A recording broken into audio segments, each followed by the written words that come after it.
Hey everybody, and welcome back to our channel. In today's video, we are going to show you how to make a Salesforce report public. Let's begin. Now, the first thing that you need to do is to log in using your credentials. If this is your first time in Salesforce, I want you to click the sign up option. And from here, just follow the on-screen instructions and you're good to go.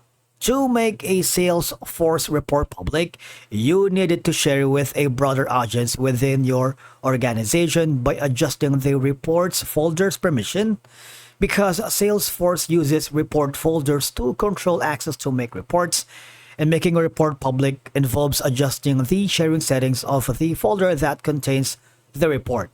So once you are logged into your account, I want you to hover to the app launcher.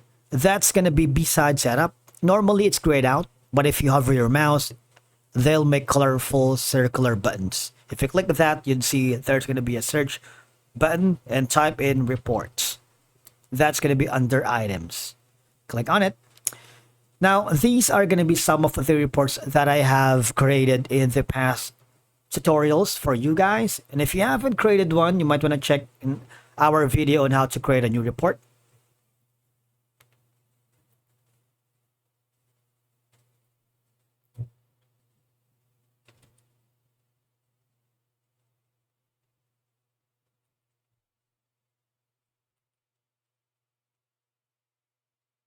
Now here, I want you to hover to the folder that you wanted to share this.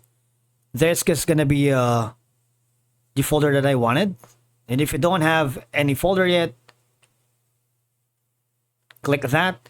And I'm going to select this folder. Click on save. Now, this is the magic button or a way for you to be able to share the report or make it public, basically. I want you to go to the reports and then hover to the folder section. See that one, all folders? All I have to do is go to the folder that we have saved the report earlier, and this is going to be that one. You see? There's going to be a drop down that says share. All right?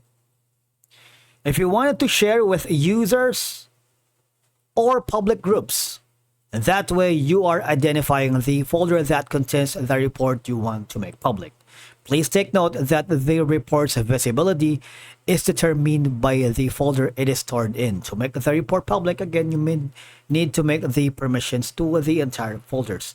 Since we already put in on the public groups, you can search names here like your collaborator, team members, your client, multiple freelancers that you're working with.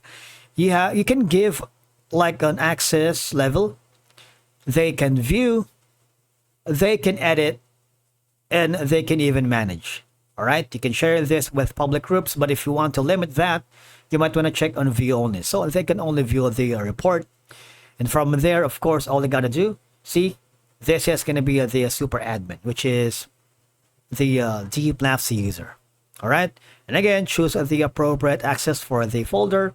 Once you are happy with that, selecting the desired users or groups and their access level, all I have to do is click on done, and of course click on share again. All right, so basically that's how you can verify this by logging in as a different user or asking someone in the specified group or role to confirm their access. All right, and that's it for today's video. Thank you so much for watching. We will see you again in the next video.